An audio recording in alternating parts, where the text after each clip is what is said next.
मध्य प्रदेश, जहां भारतीय जनता पार्टी की एक राजनीतिक गुत्थी उलझती जा रही है, सुलझने का नाम नहीं ले रही।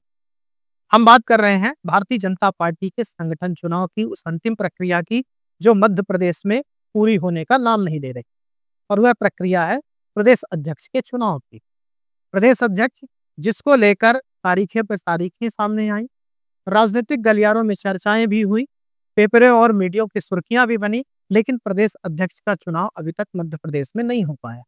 तो आखिर प्रदेश अध्यक्ष, जो सबसे बड़ा पद होता है संगठन की दृष्टि से, उस पर भारतीय जनता पार्टी नेता का चुनाव क्यों नहीं कर पा रही है? इसके पीछे की वजह क्या है? और आने वाले दिनों में जब यह प्रक्रिया चालू होगी, तो आखिर किन नेताओं का नाम इस लिस्ट में सबसे आगे बना हुआ है? यह पूरी खबर आज हम आपको बताएंगे खबरिया के स्पेशल शो गुणा गणित में। नमस्कार, मैं नीरज शुक्ला। आप सब खबरिया न्यूज देखना चालू कर चुके हैं। मध्य प्रदेश, जो भारतीय जनता पार्टी और आरएसएस के लिए एक प्रयोगशाला है, संगठन की दृष्टि से सबसे मजबूत प्रदेश है, तो उस संगठन के मुखिया यानी प्रदेश अध्यक्ष के चुनाव में लेट लतीफी क्यों हो रही है, सबसे पहले हम आपको वो बता देते हैं।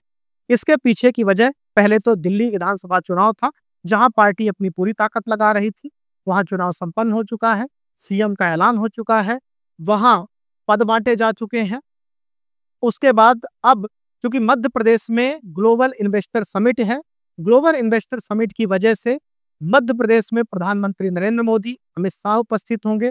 23, 24, 25 फरवरी को यह पूरा आयोजन हो रहा है, और उसके बाद यह कहा जा रहा है कि मध्य प्रदेश में प्रदेश अध्यक्ष को लेकर जो प्रक्रिया है, जो चालू हो चुकी है, उसे अपने अंतिम दौर तक पहुंचाया जाएगा, और प्रदेश अध्यक्ष का चुनाव फरवरी अंत और मार्च के फर्स्ट वीक में मध्य प्रदेश में हो सकता है। अब आगे की बात यह है कि आखिर यह जब प्रक्रिया आगे बढ़ेगी, तो किन नेताओं को इसमें जगह मिल सकती है, यानी प्रदेश अध्यक्ष की कुर्सी पर मध्य प्रदेश का कौन सा नेता पहुंच सकता है। अगर हम भारतीय जनता पार्टी की हालिया फॉर्मूले को देखें, किसी नेता को शीर्ष पद में पहुंचाने के लिए, तो वह कई पैमाने पर तौलती है, जिसमें क्षेत्रीय संतुलन है, जातीय संतुलन है, आरएसएस की पसंद इसमें शामिल है, संगठन में उस व्यक्ति की पकड़ कैसी है, उस व्यक्ति का योगदान कैसा है, और केंद्रीय नेतृत्व से उसकी नजदीकियां कैसी हैं। ये कई फार्मूले हैं, जिस फार्मूले पर उस नेताओं को नापा तौला जाता है, और उसके बाद उसे उस कुर्सी तक पहुंचाया जाता है। यह प्रक्रिया तुरंत चालू नहीं होती है, बल्कि आला कमान लंबे समय से इस प्रक्रिया को चालू रखता है, और अंत में उसका निर्णय सामने आता है। तो आखिर अगर हम इस तमाम फॉर्मूलों को देखें, जिस पर भारतीय जनता पार्टी नेताओं को तौलती है, तो मध्य प्रदेश में वो कौन से नेता हैं जो इन तमाम पैमानों पर खरे उतर सकते हैं और प्रदेश अध्यक्ष की कुर्सी तक पहुंच सकते हैं। सबसे पहले हम बात कर लेते हैं क्षेत्रीय और जातीय संतुलन की। अगर हम क्षेत्रीय संतुलन की बात करें, तो मध्य प्रदेश में दो ऐसे क्षेत्र हैं जहां के किसी नेता को अभी तक प्रदेश अध्यक्ष नहीं बनाया गया है। उनमें विंध्य क्षेत्र है और बुंदेलखंड क्षेत्र है, जहां के नेता को अभी तक प्रदेश अध्यक्ष का पद नहीं मिला है, या कि कहें महाकौशल है, जहां की किसी नेता को अभी प्रदेश अध्यक्ष का पद नहीं मिला है। तो क्या इस क्षेत्र के नेता को इस बार प्रदेश अध्यक्ष बनाया जा सकता है? अगर हम इसकी बात करें, तो दो नेता निकलकर सामने आते हैं। पहला विंध्य से राजेंद्र शुक्ल, जो वर्तमान में डिप्टी सीएम हैं, और दूसरे हैं हेमंत खंडेलवाल, जो बैतूल से आते हैं। वह इस रेस में बने हुए हैं। जातीय संतुलन की अगर हम बात करें, तो जातीय संतुलन को देखें भारतीय जनता पार्टी के, तो मध्य प्रदेश में भारतीय जनता पार्टी की प्रदेश अध्यक्ष की कुर्सी 3 समुदायों के बीच घूमती रही है, जिसमें सवर्ण वर्ग है, दूसरा ओबीसी वर्ग है, और तीसरा आदिवासी वर्ग। सवर्ण वर्ग की अगर हम बात करें, तो दो नेता इस रेस में बने हुए हैं, जिसमें पूर्व गृह मंत्री नरोत्तम मिश्रा हैं और वर्तमान डिप्टी सीएम राजेंद्र शुक्ल हैं, जो प्रदेश अध्यक्ष की कुर्सी में रेस में बने हुए हैं। हालांकि गृह मंत्री नरोत्तम मिश्रा की बात करें, तो संगठन का अच्छा खासा अनुभव है, केंद्रीय आला कमान से उनकी नजदीकियां भी हैं, लेकिन हालिया दिनों में उनकी पकड़ मध्य प्रदेश की राजनीति में कहीं न कहीं कमजोर हुई है उनके चुनाव हारने के बाद। तो क्या पार्टी उन पर विचार कर सकती है, यह देखने वाली बात होगी।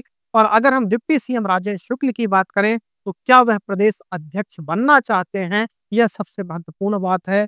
इस पर सब कुछ डिसाइड करेगा। अगर हम आगे बढ़ें और बात करें ओबीसी समुदाय की, तो चूंकि ओबीसी से ऑलरेडी सीएम है, तो भारतीय जनता पार्टी मध्य प्रदेश में कॉम्बिनेशन ओबीसी बनाम सवर्ण करती है, ओबीसी बनाम आदिवासी करती है, तो दो जातियों के नेताओं को वह बैठा के और अपना जाति जो गुलदस्ता है वह सजाती है। तो मोहन यादव जो ओबीसी समाज से आते हैं, वह ऑलरेडी सीएम के पद पर बैठे हुए हैं, तो शायद ही किसी ओबीसी चेहरे को मध्य प्रदेश का प्रदेश अध्यक्ष बनाया जाए। और अगर मौका देती है पार्टी, तो इसमें 2 नाम आके सामने आ सकते हैं। महेंद्र सिंह सिसोदिया, हालांकि संगठन में उनकी अच्छी पकड़ मानी जाती है, पूर्व मंत्री रह चुके हैं, लेकिन ज्योतिरादित्य के करीबी हैं, इसका लाभ उनको नहीं मिल सकता है, कहीं न कहीं उनके लिए बैकफायर करेगा। वहीं हेमंत खंडेलवाल जो वैश्य समाज से आते हैं, ओबीसी से जुड़े हुए हैं, तो कहीं न कहीं उनको इसका फ़ायदा मिल सकता है। अगर हम आदिवासी वर्ग की बात करें, तो आदिवासी वर्ग के 2 नेता हैं, जिन पर भारतीय जनता पार्टी दांव लगा सकती है। आदिवासियों की बात करें तो मध्य प्रदेश में टोटल 21% वोटर हैं आदिवासी समाज के। और जिस तरह से कांग्रेस संविधान की बात कर रही है, भारतीय जनता पार्टी को बाबा साहब को लेकर घेर रही है मध्य प्रदेश में, तो इसको लेकर भारतीय जनता पार्टी काउंटर कर सकती है और अब आदिवासी चेहरे को अपना प्रदेश अध्यक्ष बना सकती है। 2 चेहरे, जिसमें एक है फग्गन सिंह कुलस्ते जो विंध्य से आते हैं, और दूसरे हैं सुमेर सिंह सोलंकी जो खंडवा से आते हैं। तो इन दोनों नेताओं पर भारतीय जनता पार्टी अपना दांव लगा सकती है। अगर हम फग्गन सिंह कुलस्ते की बात करें तो जाति उनके आड़े आ जाएगी, और अगर हम सुमेर सिंह सोलंकी की बात करें तो वह हालांकि संघ के करीबी हैं, अभी युवा नेता हैं, लेकिन प्रदेश में उनकी तमाम क्षेत्रों में पकड़ हो, ऐसा अभी दिखाई नहीं देता है। तो इन दोनों के अगर हम माइनस पॉइंट को देखें तो ये हो सकते हैं। तो ये कुछ नाम हैं जिनको लेकर मध्य प्रदेश से लेकर दिल्ली के राजनीतिक गलियारों में चर्चा हो रही है, और उन नामों को आप उंगलियों में गिन सकते हैं। गृह मंत्री नरोत्तम मिश्रा पूर्व गृह मंत्री, राजेंद्र शुक्ल, हेमंत खंडेलवाल वैश्य समाज से आते हैं, और अगर फग्गन सिंह कुलस्ते और सुमेर सिंह सोलंकी, ये 5 नेता हैं जिन पर भारतीय जनता पार्टी सारे पैमानों पर तौल कर अपना दांव लगा सकती है। और किस पर दांव लगाती है? आदिवासी समुदाय से मध्य प्रदेश बीजेपी प्रदेश अध्यक्ष होता है, या ओबीसी से किसी को भारतीय जनता पार्टी ला के रखती है, या कि सवर्ण वर्ग से, या कि वैश्य वर्ग, जिस तरह से भारतीय जनता पार्टी ने दिल्ली में अपना चेहरा वैश्य रखा है, जो उनका पुराना वोट बैंक है, पारंपरिक वोट बैंक है।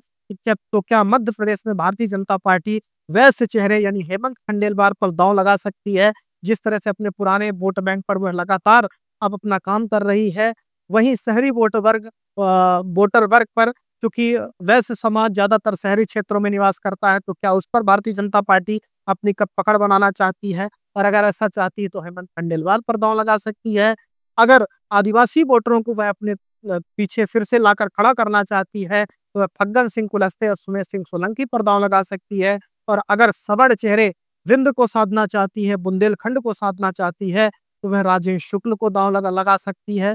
और अगर पुराने नेताओं में से एक ब्राह्मण चेहरे को बैलेंसिंग के तौर पर रखना चाहती है, तो नरोत्तम मिश्रा को भारतीय जनता पार्टी अपना प्रदेश अध्यक्ष बना सकती है। तो यह तमाम चेहरे हैं जिन नामों को लेकर चर्चाएं हो रही हैं।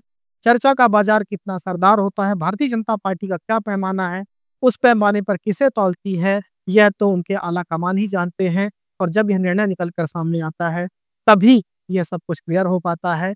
लेकिन राजनीतिक गलियारे हैं, गलियारों में चर्चा होगी, चर्चा के आधार पर ही राजनीतिक परिदृश्य बनता है। तो खबरिया आप तक यह महत्वपूर्ण खबर लाएगा, दिखाएगा। आप देखते और सब्सक्राइब करते रहिए खबरिया न्यूज़।